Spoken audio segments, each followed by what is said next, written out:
Hello students, मेरा नाम सुनीता है और आपके अपने YouTube channel economics with Sunita पे आपका बहुत बहुत स्वागत है।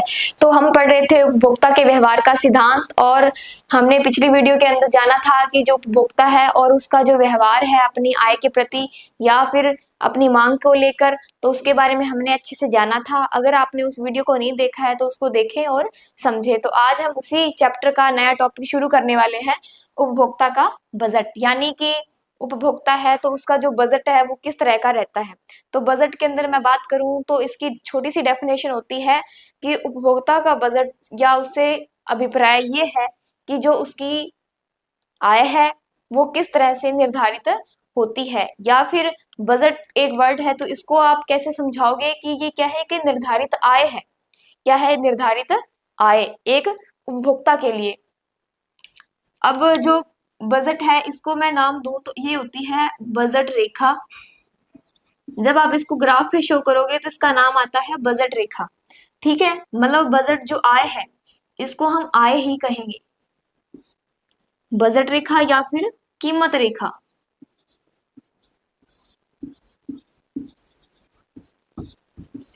ये दो नाम इसके हैं। और जब हम बजट को पढ़ेंगे तो ये छोटा सा टॉपिक है एक तो, लेकिन इसके अंदर क्या है, हम इसको तालिका से और ग्राफ से बहुत अच्छे से समझ सकते हैं। तो हम तालिका से समझते हैं पहले। तो तालिका के अंदर हम लेते हैं दो वस्तुएं। ठीक है, जब आप जो ग्राफ है इसके ऊपर जब आप वस्तुओं को शो करोगे तो उस पे सिर्फ दो वस्तुओं को लेकर ही एक ग्राफ बनाया जाता है। अब देखो, वस्तु एक है और वस्तु दो है। आप कोई भी वस्तु ले लीजिए, लेकिन मैंने उनको नाम दे दिया वस्तु वन और वस्तु टू। तो वस्तु एक है वो 2 रुपए की है और वस्तु दो है वो कितने रुपए की है, 1 रुपए की है। ये मान के चले हैं। जब मान लो हमने वस्तु एक को नहीं खरीदा, वस्तु दो को खरीदा, तो वस्तु की जितनी हमारी आय थी, हमारी आय कितनी है, 60 रुपए आय है। ठीक है, मान लो आपकी आय कितनी है, 60 रुपए है। तो 60 रुपए हमने वस्तु दो पे लगा दिए। फिर जैसे मान लो हमें वस्तु एक की जरूरत पड़ी तो हमने कुछ पैसे क्या लगा दिए वस्तु एक पे और कुछ वस्तु दो पे।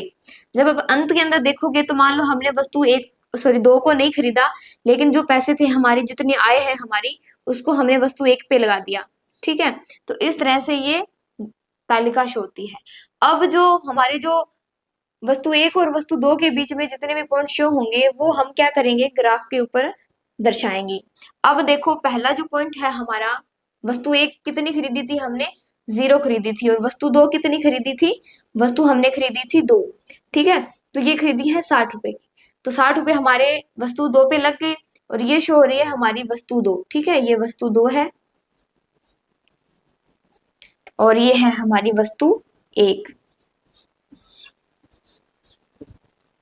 अब देखो, वस्तु एक को हमने कितना खरीदा, 10 और वस्तु दो को 40। तो वस्तु एक कितनी है, 10 और वस्तु दो कितनी है, 40। तो ये वाला पॉइंट। फिर वस्तु दो को हमने 20 और वस्तु एक को भी 20 और दो को भी 20। तो इस तरह से ये पॉइंट भी दो। ठीक है, फिर अंत के अंदर क्या है, जो वस्तु एक और वस्तु दो है इनका जो कॉम्बिनेशन है वो यहाँ पे बनेगा। वस्तु दो कितनी है, 0 है, वस्तु एक कितनी है, 30 है। तो ये वाला पॉइंट।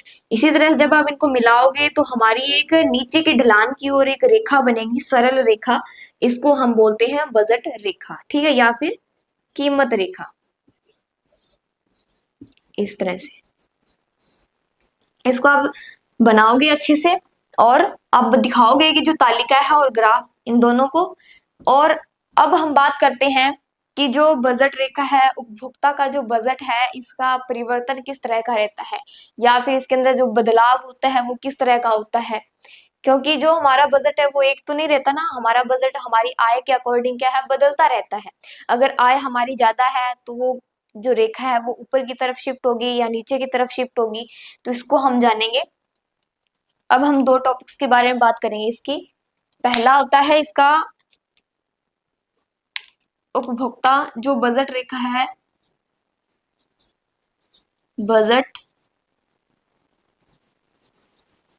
रेखा में जो बदलाव होगा तो ये होते हैं बजट रेखा का खिसकाव की तरफ और एक होता है घुमाव।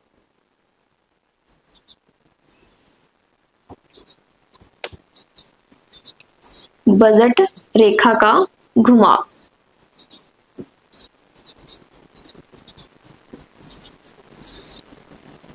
इस तरह से। अब देखो, हम पहले बात करते हैं बजट रेखा का खिसकाव। खिसकाव भी क्या होगा, दो तरीके से होगा।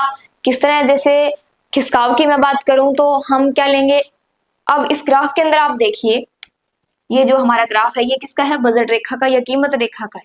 इसके अंदर मैं खिसकाव की बात करूंगी तो मान लो हमारी ये क्या है, वर्तमान आय है, ठीक है, वर्तमान आय है। इसके अंदर जब हमारी आय कितनी थी, 60 रुपए है, 60 रुपए से मान लो हमारी आय ज्यादा हो जाती है, ठीक है, यानी कि एक टाइम के अंदर हमारा जो नया जो बजट रेखा बनेगा, इसके अंदर हमारी आय है वो अधिक हो गई है।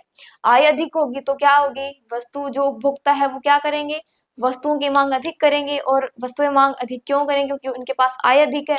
तो आय अधिक होगी तो क्या होगा, बजट रेखा का जो खिसकाव है वो ऊपर की तरफ यानी दाईं ओर खिसक जाएगा। तो इसी के अंदर मैं बनाती हूँ इसको।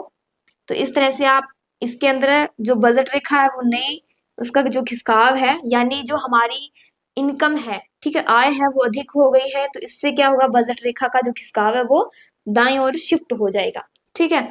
अब मान लो बाय चांस क्या होगा कि जो आय है वो कम हो गई है, ठीक है, वर्तमान आय से भी कम हो गई है, तो इससे क्या होगा, जो बजट है वो क्या होगा, अगर बजट हमारा कम है तो हम क्या करेंगे, वस्तुओं को कम खरीदेंगे।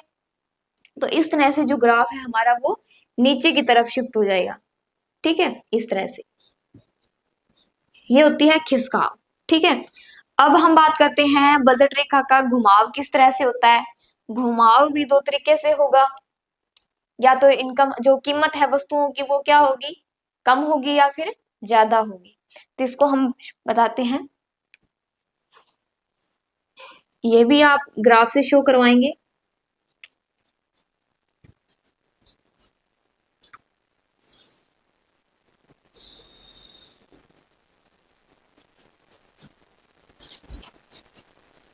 ठीक है, अब देखो कि हमें क्या बताना है, घुमाव किस तरह से, खिसकाव तो हमने समझा कि जो बजट रेखा वो ऊपर की तरफ शिफ्ट हो गई और एक नीचे की तरफ शिफ्ट हो गई। अब इनके अंदर क्या देखेंगे कि हमारा मान लो पहला जो वर्तमान जो बजट रेखा है वो क्या है, ए और बी है। इसी के अंदर भी सेम ए और बी, ठीक है, ये वस्तु एक, वस्तु एक, वस्तु दो और वस्तु दो, इस तरह से। अब देखो, मैं पहले बात करती हूँ एक्स एक्सिस की। एक्स एक्सिस मान लो जो हमारी पहली वस्तु है, ये पहली वस्तु के अंदर क्या है कि इसकी जो कीमत है, कीमत क्या है, 2 है। अब 2 से कीमत जब 3 हो जाएगी, क्या होगी, वस्तु एक की कीमत 2 है, इससे क्या होगा, वस्तु की कीमत मान लो 2 3 हो गई है, तो 3 होगी तो क्या होगी, महंगी होगी वस्तु। अगर महंगी वस्तु को हम खरीदने लगे तो हमारा बजट क्या होगा, बाहर चला जाएगा। तो ऐसा तो हो नहीं सकता। अगर वस्तु की कीमत क्या होगी, ज्यादा हो जाती है, तो क्या होगा, ये जो एक्स एक्सिस का जो ग्राफ है वो क्या होगा, अंदर की तरफ शिफ्ट हो जाएगा, इस तरह से, ठीक है। ये एक्स वस्तु थी जो हमारी वस्तु 1 है। अगर वस्तु की जो कीमत है वो ज्यादा हो जाती है तो उसका जो ग्राफ है वो अंदर की ओर यानी बाईं ओर शिफ्ट हो जाएगा, ठीक है। हमने वाई वस्तु की बात नहीं की है, यानी वस्तु 2 की बात हमने नहीं कर रहे हैं, हम वस्तु 1 की बात कर रहे हैं, ठीक है। अब देखो, हमने क्या बात की थी, वस्तु की कीमत अधिक हो गई। अब मान लो वस्तु की कीमत क्या हो जाए, कम हो जाए, 2 से 1 हो जाए। अब वस्तु क्या हो गई है, सस्ती हो गई है, उसकी कीमत कम हो गई है, तो उसकी मांग हम क्या करेंगे, ज्यादा करेंगे। तो इससे क्या होगा, हम अधिक वस्तुओं को खरीदेंगे, ठीक है। तो इस तरह से जो ग्राफ का जो घुमाव है वो किस तरह से हो जाएगा, दाईं ओर शिफ्ट हो जाएगा, ठीक है। ये शिफ्ट इस तरह से होगा और घुमाव इसका इस तरह से होगा, ठीक है। ये थी हमारी वस्तु 1 की बात। अब हम बात करते हैं वस्तु 2 की।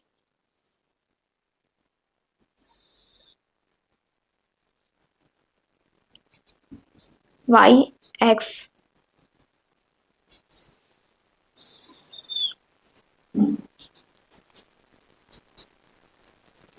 अब देखो इसके अंदर हम क्या बात कर रहे हैं, वाई वस्तु की, यानी ये हमारा जो वर्तमान जो बजट रेखा है वो है ए और बी। इसी तरह से इसके अंदर भी ए और बी, अब इसी तरह से जब हमने वस्तु ए की बात की थी, अब इसी तरह से वस्तु दो की हम बात करेंगे। तो इसके अंदर क्या होगा कि मान लो वस्तु दो है वो क्या हो गई है, महंगी हो जाए इसकी कीमत, यानी वस्तु की जो कीमत है वो एक है, अगर ज्यादा कीमत हो जाएगी तो क्या होगा, हम वस्तुओं को कम खरीदेंगे। तो इसका जो ग्राफ है वो किस तरह से होगा, इसका घुमाव अंदर की ओर हो जाएगा इस तरह से। ठीक है, ये हमारी वाई वस्तु थी। अब क्या है, वस्तु की कीमत कम हो जाए तो क्या होगा, ये ग्राफ है वो क्या होगा, दाईं ओर इस तरह से। ठीक है, तो ये है हमारी वाई वस्तु। अगर वस्तु की जो कीमत है वो क्या हो जाए, कम हो जाए, तो हम क्या करेंगे, उन वस्तुओं को अधिक खरीदेंगे, और वस्तु की अगर कीमत ज्यादा हो जाती है तो उन वस्तुओं को हम कम खरीदें। और देखो, सीधी सी बात है, वस्तुओं को, महंगी वस्तुओं को कौन खरीदना चाहेगा, कोई नहीं खरीदना चाहता। उनके अगर बजट में है तो वो खरीदेंगे, नहीं तो नहीं खरीदेंगे, क्योंकि बजट ही उनका, उनकी वो कीमत है निर्धारित, उससे वो बाहर नहीं जा सकते। ठीक है, तो ये थे खिसकाव और घुमाव की बात। तो आई होप ये आपको समझ में आए होंगे। अगर आप कोई भी डाउट लगता है तो आप मुझसे शेयर जरूर करें, और वीडियो अच्छी लगी इसको लाइक कमेंट एंड शेयर जरूर करें। तो आज के लिए बस इतना ही, मिलते हैं नए टॉपिक के साथ, तब तक के लिए बाय एंड थैंक यू।